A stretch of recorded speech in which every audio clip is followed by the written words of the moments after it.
For thousands of parents, COVID-19 created major concerns and challenges during the past few months. In his three-part series on virtual learning, Lloyd Allen caught up with the Education Minister Jeffrey Lloyd to get his take on the academic school term. Launching the virtual school in 2019, according to the Minister of Education, the Honorable Jeffrey Lloyd entailed three important components: a learning management system, a student information system, and an educational management information system.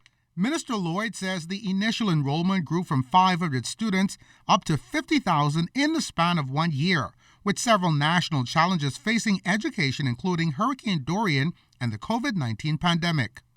Naturally, you're not prepared for that. I don't care which country, and I mean, it's evident that no country was really ready for it. But we immediately went to work and we started with our opportunities.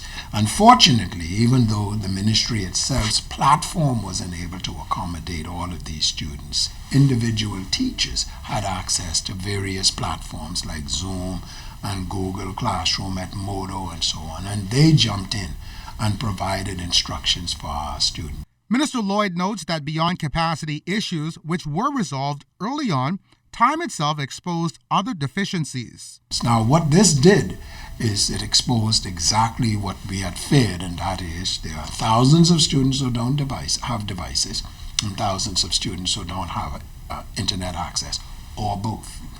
And so we collaborated with our stakeholders, BTC, Alive, of course our DTAD, Department of Transformation and Digitization, as well as Cisco, and certainly trying to make sure that we get devices at the same time to bring internet capability to all campuses and all satellite buildings, at the same time to ensure that everybody has access to internet wherever they happen to be. As the ministry pressed forward, dozens of companies stepped up to the plate to assist the government with narrowing the technology divide among students in the system.